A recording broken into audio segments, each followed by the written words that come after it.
What's going on, guys? So it's Drake. I'm here to talk about another video. I know last time I talked about Gil's All Fright Diner. Yeah, of course it's fantasy and it's kind of sci-fi and everything, but this time I want to talk about something a little bit more my steam, something I really care about, my passion, like my man cave's full of, which is pretty much D&D. Specifically Dark Sun novels right now. I'm actually in the middle of reading some that I haven't touched. I've got a lot of books on the back burner that I need to read, and I'm going through them right now, and I think it's really a good chance for me to go ahead and start talking about them, because I was going through Dragonlance for quite some time, and I've read a few, like the Tribe of One trilogy. Great trilogy, very unique. Well, before I get started on that, I just want real quick backstory for people who don't know this. So, D&D is actually not just like Forgotten Realms or like one setting. It's multiple settings. It's as everyone nowadays saying, it's a spectrum. But my God, I almost kind of freaking like full on, fight of the Titans with this lady in a Books A Million one time, just because she wanted to tell me that no, Ari Salvatore is the creator of D&D. It's Dungeons and Dragons Forgotten Realms. No, he made it. And I'm like, oh, lady, you're wrong. Do you know who Ed Greenwood is? I started spitting out people, and she's like, yeah, but he let them write in that. She had no idea what she was talking about, and it was like slowly filling that pressure gauge in my head. I had to defuse the situation and get the F out. But that was stupid, and I was just in there looking for a book. But now I don't deal with them anymore. Thank God for modern technology.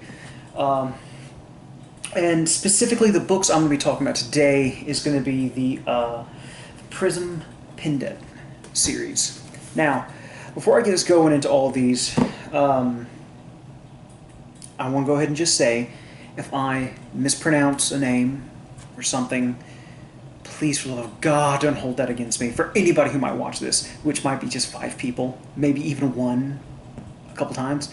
But I do have a speech impediment, so if I trip up, just cut me a little bit of slack, guys. And I might just mispronounce something because I'm human. But the Verdant Passage is what I'm gonna cover today.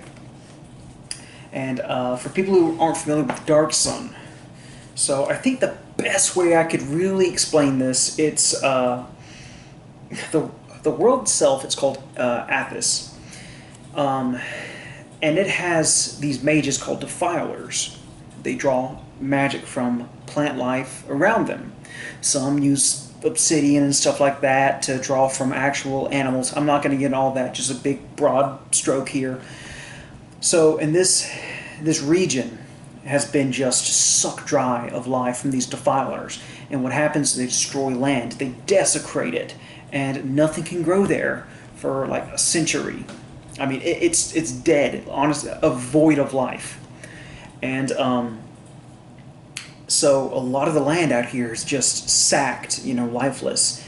And of course, there's still things, that are living and growing over time. Stuff starts coming back, and there are cities and towns and stuff out in Athos, and they're mostly ruled by like Sorcerer Kings, and the Sorcerer Kings, without me getting too much into detail and spoiling stuff for some people who might want to read them, or someone Audible or whatever, the Sorcerer Kings are pretty much demigods, or god-ish. They're actually kind of like the champions of God, who he chose each one to destroy a race and imbued them with this insane power. And I mean, oh my God, insane. Well, there is a city called City of Tyr, and there is a Sorcerer King there who technically isn't the champion, but this cat could rival the best of them.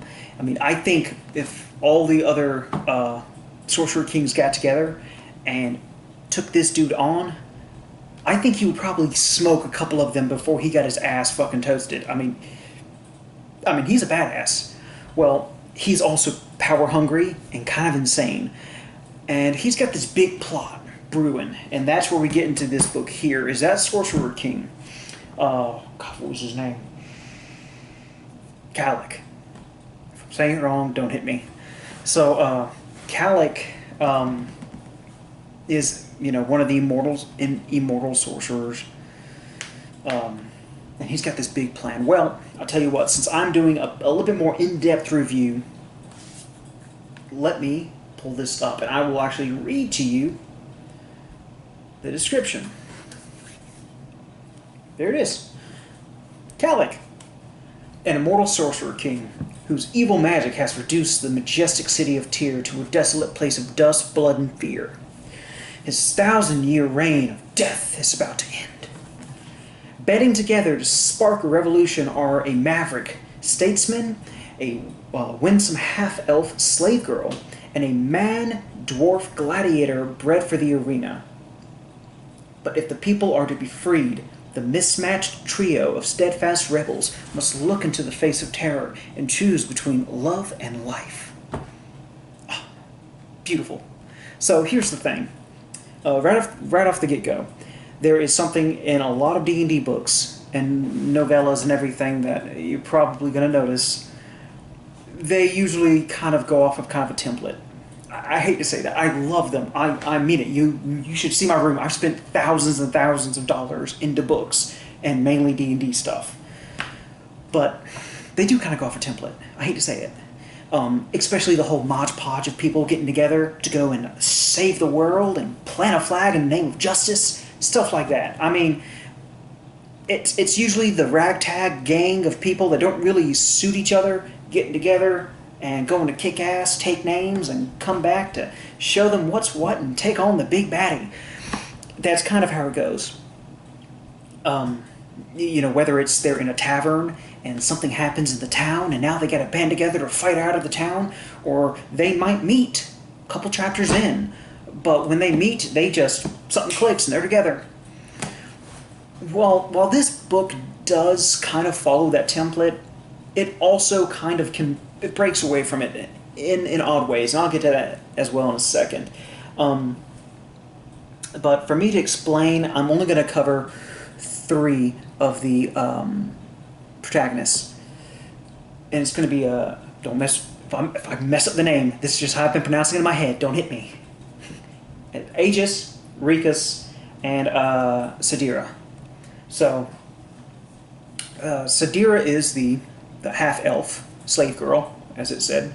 Rikus, or Rikus, however you want to pronounce it, he is half-dwarf, half-human, which in Dark Sun is possible, but they are also sterile, and they're called moles.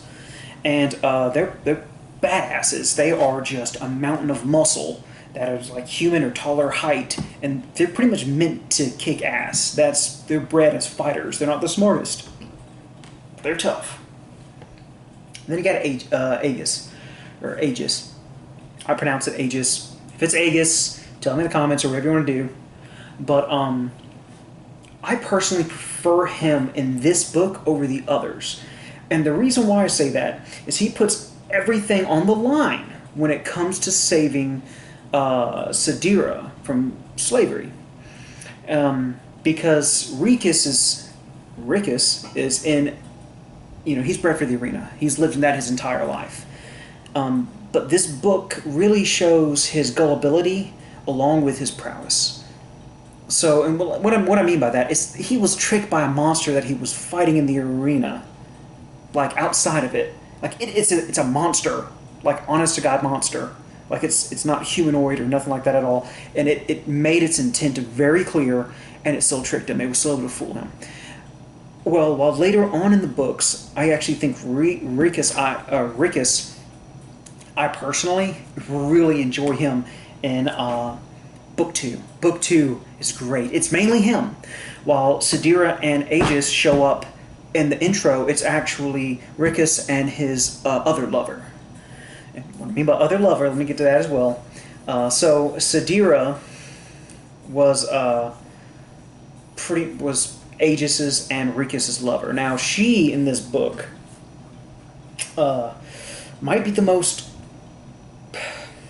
might actually be the most complex and maybe when it gets around to book 3, I mean, it really shows how complex she is. This book doesn't do her justice. I think, you know, and again, you have to flesh out the characters. I get that, and I mean, they give it time in book 3,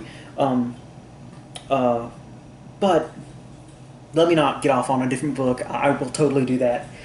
So they all are doing their own thing. They're all kind of separate, doing the, you know, got nothing to do with each other. Without me spoiling too much and completely ruining the book, I'm just going to hit some key points. They meet up.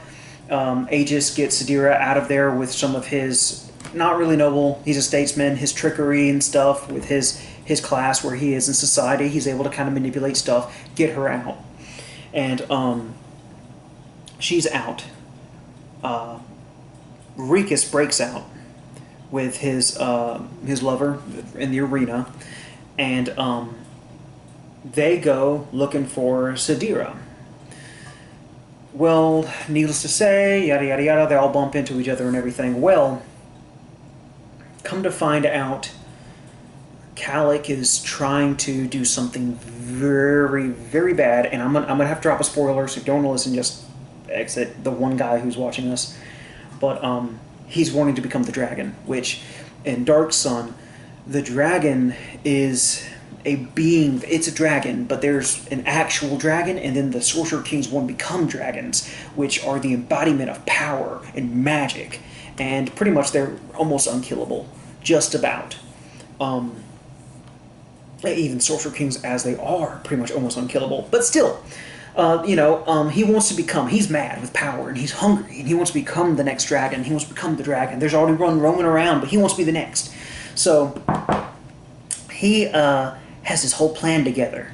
He's going to trap the people in this new, beautiful arena that he's built, in this giant tower, this monolith that he's made, and it's all a trick, right? He's going to get all these souls in here, sacrifice them in front of this giant obsidian pyramid.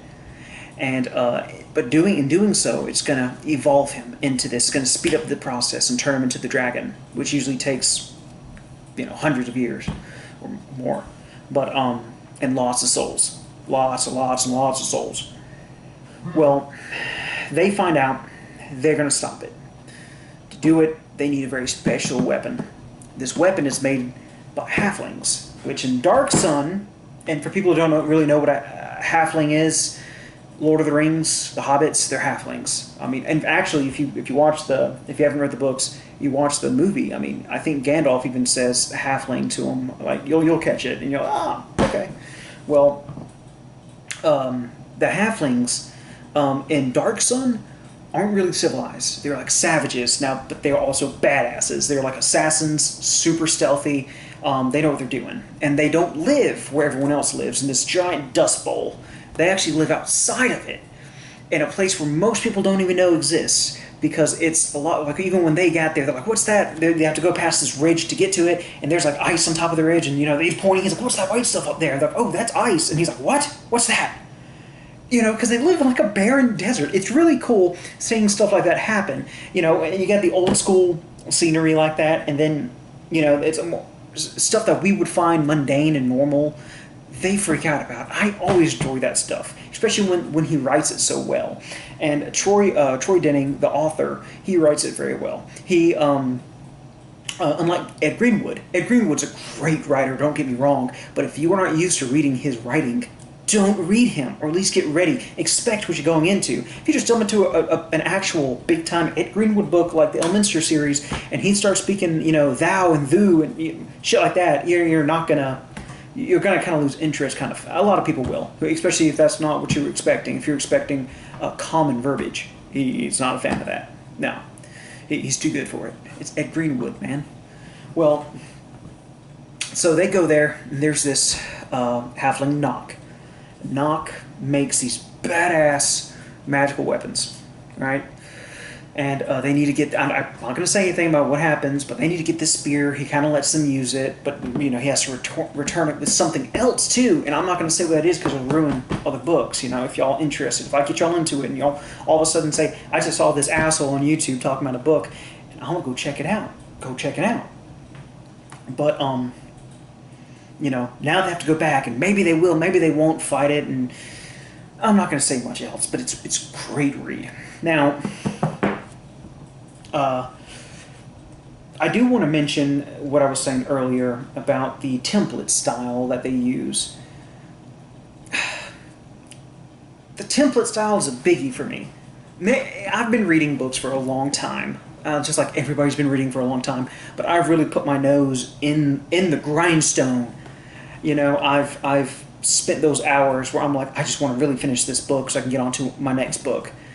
And I've got to say, it kind of gets tiring when you see the same template over and over again. It's like I can take this book and I can stack it on top of another, and I'm like, oh my damn, it fits. You know, they match up a little too easy. Now, where he really goes all out, and this is what I enjoy the most, in writing, when somebody can write and they don't have to tell you everything. Your mind puts it all together for you. What I mean by this, let's say you're doing a fight scene and you're like, hey, you know, Joseph hits him with a flurry of blows. He, you know, takes it, you know, flurry of blows, and leaves his arm severed. You know, it's vague, but if they do it just right, and they do, you know, he's struck with a flurry of blows that left him battered and bloodied. He backed up, trying to retreat, tripping over his own feet. You know, Joseph moving forward at blinding speed. Continue with thrusts and parries. You know, he's not being too detailed. If he's being too detailed, it's taking a lot of the fun out of it in your head. You know what I mean? So, what I mean is, if I say that, you know, your brain's putting that together for you. It becomes the show of the mind, which is really what it should be all about. If I'm sitting there and I'm like, you know, he struck with a left blow, which he blocked, then he came in with with a right, and if I sat there and gave you the whole, and I notice I just did those backwards, is what it is. I'm looking at myself on camera. It's kind of fucking weird, but you know, so if I did that, it wouldn't be the same, because I'd be telling you what you need to picture when there should be some ambiguity there, where you can picture for yourself. You know, these cities and stuff in here, beautiful city, beautiful surroundings. And I have got to say that when TSR handled all this, because this was back with TSR, and when they handled all this and they gave it over to Troy Dennings to allow him to write for the Dark Sun series, oh, they did a great job. They picked a great man for a great series and a great place and a great story. Overall, if I had to rate this thing like 1 out of 10, 7.5. And I only give it a 7.5 because of that template thing I was telling you about. And a few other little wishy-washy things where I'm like, you know, maybe they could tighten that up. And again, the grammar, it's an older book, and they don't have software or stuff like we have nowadays. So it's going to have spelling and grammatical mistakes and stuff like that. So you've kind of got to bear with it. All the books I've read, older books like that, have those. But that's pretty much it, guys. So, you know, again, I just want to do the video, talk about something I like. You watch it, don't watch it, you know, is what it is. Stay tuned. I might put something else out. If not, then say la vie. All right, guys. Stay safe.